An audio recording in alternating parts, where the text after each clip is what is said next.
सबसे पहले हमें इस बात को समझना होगा, मानना होगा कि एक भी ऐसा मंत्र नहीं है या फिर स्तोत्र नहीं है जो कार्य नहीं करता हो। कार्य करने से मेरा अर्थ है कि उसकी शक्ति जो है वो आप तक नहीं पहुंचे, वो जो ऊर्जा है वो आपके भीतर प्रवेश नहीं करे। ऐसा कोई भी मंत्र या फिर स्तोत्र या फिर नाम जप नहीं होता है। सभी में ऊर्जा है, सभी में वो शक्ति है कि वो आपका ट्रांसफॉर्मेशन कर सके, आपको मटेरियल गेन्स भी दे सके। बात इतनी है कि आप कहां देख रहे हैं। वो शक्ति जिस प्रकार से कार्य करती है और जिस प्रकार की एक्सपेक्टेशंस आपकी हैं, क्या वो अलाइंड है, क्या वो एक ही ओर चल रही है। बात इतनी सी है। और यहां पर मैं शक्ति की जब बात कर रहा हूं तब हमें ये समझना होगा कि जैसे दुर्गा सप्तशती है या फिर ललिता सहस्त्रनाम है, उसमें जिस प्रकार के असुर बताए हैं, और यदि हम इन स्तोत्रों का इन इन जितने भी मंत्र आते हैं इनमें इनका पाठ कर रहे हैं, तो हम किन शत्रुओं को, किन असुरों को समझ रहे हैं। क्या ये कोई बाह्य असुर है, क्या ये कोई बाह्य शत्रु है, या फिर इनका जो आशय है, यदि हम बात करेंगे चंड मुंड की, महिषासुर की, शुंभ निशुंभ की, इनका आशय आपके भीतर के जो शत्रु हैं जिनका अस्तित्व है। ऐसा नहीं है कि ये मिथ है, इनका अस्तित्व है, पर इनका अस्तित्व बाहर के संसार में नहीं होकर के आप ही के भीतर है। पर क्या आप इस बात को समझते हैं? श्री ललिता सहस्त्रनाम में भंडासुर और साथ में उसकी समस्त सेना जो है उसका जो विस्तार के साथ में वर्णन किया है, ये आप ही के भीतर के अहंकार, लोभ, मद, मात्सर्य, काम इत्यादि है। पर क्या आपकी दृष्टि वैसी है, या फिर आप कोई मंत्र कर रहे हैं, जयंती मंगला काली, भद्रकाली, कपालिनी, उससे आप किसी का अहित करने का सोच रहे हैं, या फिर मटेरियल गेन की आप कोई आकांक्षा रख रहे हैं। ये सब बातें मैं इसलिए भी कर रहा हूं क्योंकि ये जो प्रश्न है, जो आपने थंबनेल पर देखा कि मैं तो पूजा पाठ करता हूं, मैं शुद्ध सात्विक रहता हूं, पर मुझे जिस प्रकार का एक लाभ प्राप्त होना चाहिए मेरी पढ़ाई को लेकर के, मेरे रोजगार को लेकर के, नौकरी को लेकर के, या फिर घर में सुख शांति को लेकर के, वैसा कुछ हो नहीं रहा है। और यहीं पर दूसरी बात भी आ जाती है कि उसे देखिए, वो जो है वो कोई भी हो सकता है, आपका मित्र है, आपके घर परिवार में कोई है, वो तो इतनी पूजा पाठ नहीं करता है, उसे तो इतना कुछ पता भी नहीं है, पर वो तो दिन प्रतिदिन उन्नति करे जा रहा है। पहले ये गाड़ी ली, फिर वो गाड़ी ली, ये घर लिया, फिर वो घर लिया, प्रमोशन पे प्रमोशन मिल रहा है। ये दोनों बातें जो हैं ये विरोधाभासी नहीं है, ये एक ही है। और इसी कारण इस पर चर्चा भी होती रहनी चाहिए। कई सारे वीडियोस आपको इसी विषय पर मिल जाएंगे, कई सारे बड़े बड़े संत महात्माओं ने इसी बारे में समाधान भी दिया है। इस चैनल पर भी हमने एक या दो वीडियोस पहले से डाल रखे हैं, परंतु फिर भी चूंकि ये ऐसा विषय है कि ये एक बारी में समझ लेने से ही कार्य नहीं करता है, बारंबार चर्चा होती रहनी चाहिए। इसी कारण आज मैं फिर से ये वीडियो बना रहा हूं, क्योंकि ये प्रश्न सभी के मन में आता है। एक भी व्यक्ति ऐसा नहीं है जिसके मन में प्रश्न नहीं आए। तो आज हम इसका कारण समझते हैं और साथ में इसका समाधान भी हम थोड़ी सी इसकी चर्चा कर लेंगे। अब सबसे पहले बात यह आती है कि हम, जैसे मैंने पहले भी कहा, ऐसा कोई मंत्र नहीं है, ऐसा कोई स्तोत्र नहीं है जिसकी अपनी शक्ति आपके भीतर प्रवेश नहीं करे। तो यदि आपने कोई मंत्र लिया है जिसका आपने 11 दिनों तक, 21 दिनों तक जाप करने का एक नियमित संख्या में आपने कोई संकल्प भी लिया है, मान लेते हैं ऐसा, तो जब आप इसका जाप कर रहे हैं तो शुरू के 2-3 दिनों में यदि आपको थोड़ी सी शांति मिलती है, थोड़ा सा शांत अनुभव आप करते हैं, तब चौथे दिन हमारे मन में वही एक एक्सपेक्टेशन आ जाती है कि मैं अब चौथे दिन भी कर रहा हूं तो अब मुझे और अधिक शांति मिले। बस यहीं से हमारा काम बिगड़ना आरंभ हो जाता है, क्योंकि हम अब एक्सपेक्टेशन लेकर के आ गए हैं। अब हम उस शक्ति के प्रभाव को नियंत्रित करने का सोच रहे हैं। यदि आपने 11 दिनों तक शांत रह करके वो जाप कर लिया है, तो अब आपके मन में वो प्रश्न आ जाता है कि देखिए मैंने तो ये कर लिया, परंतु इसका प्रभाव नहीं पड़ रहा है। यहां पर एक गहरा विज्ञान ये है कि आप जब मंत्र का जाप करते हैं तो उसकी वाइब्रेशंस एक रेजोनेटिंग इफेक्ट लेकर के आती है, यानी कि उसकी जो वाइब्रेशंस हैं वो आपके भीतर एक ट्रांसफॉर्मेशन, एक चेंज लेकर के आ रही है। अब वो जो चेंज है वो कार्य कैसे करता है? वो कार्य आपकी थिंकिंग के ऊपर करता है, यानी कि आपकी सोच किस प्रकार की है, आपके मन के विचार जो हैं। इसी कारण उपनिषदों में आता है, हनुमान चालीसा में आता है, मनसा वाचा कर्मणा, मन वचन क्रम ध्यान जो लावे। यानी आप जो मंत्र कर रहे हैं, वो जो अनुभव कर रहे हैं, वो भी मानसिक ही हो रहा है। तो आपके मन के भीतर के विचार किस प्रकार के हैं? बात यह नहीं है कि आप मटेरियल गेन्स के लिए कर रहे हैं इस कारण हो रहा है। मटेरियल गेन्स बुरी बात नहीं है। बात यह है कि आपका एक्सपेक्टेशन जो है, जो उम्मीद जिसे हम कहते हैं, आकांक्षा जो है, वो अब ज्यादा प्रबल हो गई है। पर वो भी किस प्रकार से? देखिए, ये कई सारे मैनिफेस्टेशन एक्सपर्ट्स जो हैं वे भी इस बात को कहते हैं कि यदि आप मन में ये थॉट लेकर के आते हैं कि मेरे पास तो ये नहीं है, मुझे तो ये चाहिए, यानी मैंने सोचा था कि मैं इतना कमा लूंगा इतने समय तक, वो तो नहीं आ रहा है, अब मैं और मेहनत करता हूं। ऊपरी सतह से देखेंगे तो ये तो बड़ा ही पॉजिटिव सा थॉट है, परंतु ये पॉजिटिव थॉट आरंभ हो रहा है नेगेटिव के साथ कि मेरे पास तो नहीं है। जैसे आपने बोला मेरे पास तो नहीं है, आपकी जो शक्ति, वो जो ऊर्जा आपके भीतर समाई हुई है, वो जो मंत्रों का जाप करके, वो गायत्री मंत्र हो सकता है, कोई तांत्रिक मंत्र हो सकता है, वेदोक्त मंत्र हो सकता है, परंतु उसकी जो ऊर्जा आपके अंदर समाई है वो अपना कार्य करना आरंभ करती है और फिर वो वैसे ही कार्य करती है जिस तरीके से हम सोच रहे हैं। और इसी कारण यहां पर ही गुरु की महिमा बताई गई है, सत्संग की महिमा बताई गई है। बारंबार जो देवता हैं, आपके जो भी इष्ट हैं, जिनकी आपने पूजा करी है, उनकी महिमा, उनका महात्म्य पढ़ने का सुझाव दिया जाता है। उसका कारण ये है कि आपका मन जो है वो सदैव उस ही में लगा रहे, ना कि ये मैंने कर लिया है, अब इसका रिजल्ट क्या आने वाला है, चलो देखते हैं। हम एक टक देखते रहते हैं कि अब क्या होने जा रहा है। जो जाप होता है उसे तप कहा गया है।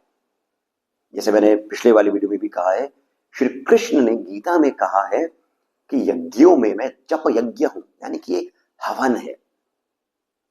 जब आप जब करते हैं तो ये केवल एक अवधि तक करने की कोई विधि नहीं है। इसमें दिन रात सोते जागते कोई भी कार्य कर रहे हैं, आप जाप कर रहे हैं। इसका मानसिक तौर पर जो प्रभाव होता है वो ये है कि आप जो बोल रहे हैं, आपके मन के भीतर जो चल रहा है, वो आपके मन के जितने भी आकांक्षाएं हैं जो आती रहती है, उसे वो दूर करें। यह आकांक्षा हमारी क्रोध के समय भी आती है। अब गाड़ी चला रहे हैं, किसी से टक्कर हो गई है आपकी, आप ये एक्सपेक्ट करते हैं कि वो बंदा आपसे सॉरी बोले, अपनी गलती मान ले। वो नहीं मानता है, आपको क्रोध आ जाता है, आप लड़ लेते हैं। ये भी तो आकांक्षा ही है। आपके बच्चे आपकी बात नहीं मानते हैं, आपको क्रोध आ जाता है, ये भी आकांक्षा ही है। उसी प्रकार से आप कोई भी कार्य अपना कर रहे हैं, वहां पर आप यदि ये काम जिसे कहते हैं आकांक्षा, काम, यही जनक है क्रोध का, लोभ का, मोह का, माया का। त्रिपुरा रहस्य जो ग्रंथ है उसमें भगवान परशुराम स्वयं इस बात से ग्रसित हो जाते हैं। स्वयं जब वे श्री राम के हाथों पराजित होते हैं, उनका जो मान है, उनका जो एक दंभ था, अहंकार था, जब वो पराजित हो जाता है श्री राम से, तब वे इस बात का विचार करते हैं कि क्रोध मुझे क्यों आता है। मैंने 21 बार धरती को क्षत्रियों से विहीन कर दिया, पर मैं एक बालक के हाथों, परशुराम जी के लिए श्री राम तो बालक ही थे, बालक के हाथों में पराजित हो गया। ये क्रोध जो है, इसका जनक काम है। और फिर वे निकलते हैं गुरु की खोज में, फिर उन्हें मिलते हैं भगवान दत्तात्रेय। तो बात यहां पर ये आती है कि हमारे थॉट्स, हमारा मन के विचार, क्या वे पॉजिटिव हैं? देखिए, एनर्जी पॉजिटिव नेगेटिव नहीं होती है। हमारे मन के विचार जो है, वो जो स्पेस हमारे मन के भीतर है, उसमें हम क्या भर रहे हैं। मंत्र का जाप कर रहे हैं, उसका अब मैं आपको एक और इसका रस बताता हूं। सर्वप्रथम वो जो मंत्र होता है, वो स्तोत्र होता है, वो आपके भीतर वो जो कृपा है, वो जो अनुग्रह है भगवान का, उसके लिए वो स्पेस बनाता है। क्या हटाएगा वो आपके भीतर से? आपके भीतर का काम, क्रोध, लोभ, मोह, मद, मात्सर्य, इसे वो हटाता है, और उसमें समय लगता है। तो जब ऐसा होता है, क्योंकि ये आपका इस जन्म का ही नहीं है, जन्म जन्मांतर के आपके सारे जो दुर्गुण हैं, वे आपके इस जन्म में भी और ऐड हो रहे हैं, तो उन पर पहले वो कार्य करता है। हमें लगता है कि ये तो हमने कर लिया है, तो हमें इसका त्वरित लाभ मिल जाए। यदि प्रारब्ध में होगा तो तुरंत ही मिल जाएगा। तो प्रारब्ध भी बहुत प्रबल है, परंतु हम हर चीज प्रारब्ध के ऊपर छोड़ करके नहीं बैठ सकते हैं, और यहीं से ही समाधान भी निकलता है। मैं आपको समाधान थोड़ी सी देर में बताऊंगा। अब हम बात करते हैं दूसरे विषय पर, कि हमारे भीतर ये भी थॉट आता है कि मैं तो कर रहा हूं, पूजा पाठ करता हूं, घर में हवन भी रखते हैं, सत्यनारायण की कथा भी रखते हैं, परंतु उसे देखिए, वो तो फिर भी तरक्की कर रहा है, वो कुछ ऐसा नहीं करता है फिर भी। अब यदि मान लीजिए वो मटेरियलिस्टिक गेन्स ले रहा है, यानी पैसा आ रहा है, घर, गाड़ी, सब कुछ आ रहा है, और यदि वो कुछ घूसखोरी करके, गलत कार्य करके करता है, तो उसका दंड उसे अवश्य मिलेगा ही। परंतु हर कोई ऐसा नहीं होता है। कई लोग मटेरियलिस्टिक होते हैं, बस कि वे केवल पैसे के बारे में सोचेंगे, केवल अपनी उन्नति के बारे में सोचेंगे, मैं और मेरा परिवार। पूजा पाठ इत्यादि नहीं करते हैं, वो भी तरक्की कर रहे हैं। तो यहां पर हमें इस बात को मानना पड़ेगा कि वे दिन रात उस ही में कार्यशील है। उन्हें नौकरी में तरक्की चाहिए, तो दिन रात उसमें लगे रहते हैं। वो अपनी ऊर्जा को, अपनी शक्ति को वो एकत्रित करके उस ओर लगा रहे हैं, ना कि हमारी तरह जिन्हें चाहिए तो मटेरियल गेन, पर हम इस बात को भी नहीं मान रहे कि वो जो मंत्र है, वो पहले मेरे भीतर के जो शत्रु है उनको वो पहले हटाएगा, तब जाकर मुझे उन्नति मिलेगी। हम ये बात नहीं मान रहे, हम ये स्वीकार नहीं कर रहे हैं। तो यहां पर हम जब केंद्रित हो जाते हैं, अपनी ऊर्जाओं को, अपने विचारों को केंद्रित कर लेते हैं, तब आप देखेंगे कि ये जो कार्य है, जिसमें मैंने कहा कि समय लगता है, ये तुरंत ही होना आरंभ हो जाएगा। दिन रात जब आपका मन भगवत नाम पर लगेगा, दिन रात जब आप उस बात पे अपने आप को लगाएंगे और आकांक्षा को हटाएंगे, तब आप देखेंगे, ये बात सत्य है, कि आपकी उन्नति अन्य लोगों के हिसाब से बहुत फास्ट होनी आपको आरंभ हो जाएगी।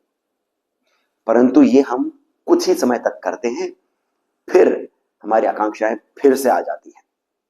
देखिए, मैंने जैसे पहले भी कहा कि आपकी ऊर्जाएं जो हैं आपके भीतर, वो वाइब्रेट करती हैं, तो आप बहुत ज्यादा रिसेप्टिव हो जाते हैं।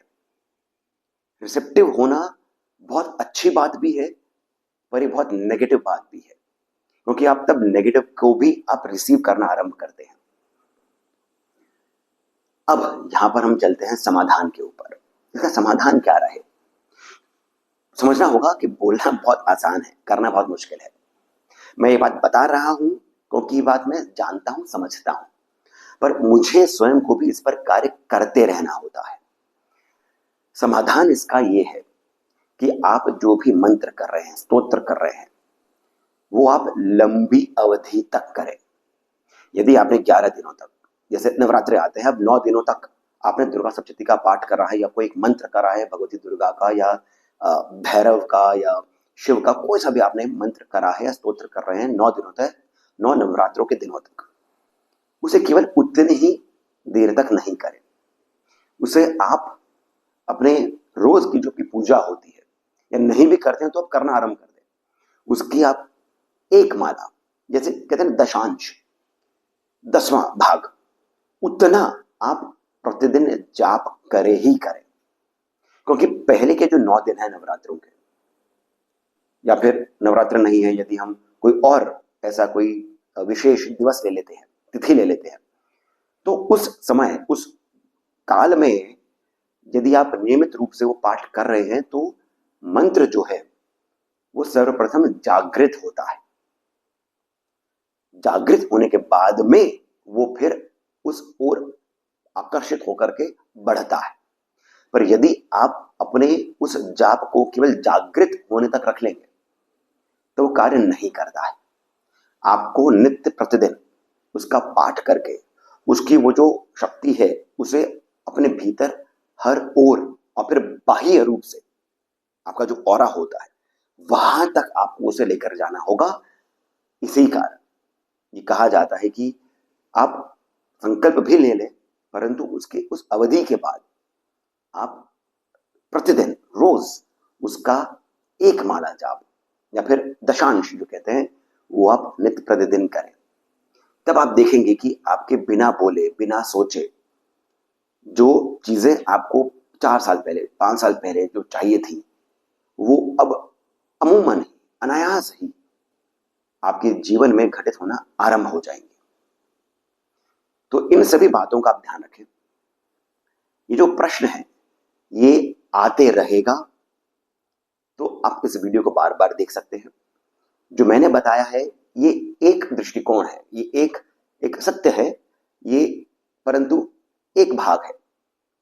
कितने सारे और लोग हैं, कई संत महात्मा हैं जिन्होंने अपने मत, जैसे मैंने आपको जो बताया, ये भी मैंने आपको तंत्रोक्त जो समाधान है वो मैंने आपको बताया है। इसका वेदों में, उपनिषदों में इसका और भी मीमांसा इत्यादि जो होते हैं उसमें क्या समाधान है वो भी आप पता करते रहिए। यानी कि आपके भीतर की जो चर्निंग है वो कंटिन्यूअस होते रहनी चाहिए। तो आशा करता हूं कि आपको ये आख्यान, ये वीडियो आपको सुंदर लगा होगा, लाभप्रद लगा होगा। यदि ऐसा है तो कृपया करके इस वीडियो को आप लाइक अवश्य करें, हमें सब्सक्राइब करना नहीं भूलें, और कमेंट सेक्शन में जो पहला कमेंट पिन है वहां से पेटीएम, जीपे इत्यादि के माध्यम से जितना अधिक हो सके आप में श्री सहयोग भी प्रदान करें। इसके साथ मैं सिद्धार्थ अब आपसे जाने की अनुमति लेता हूं। धन्यवाद।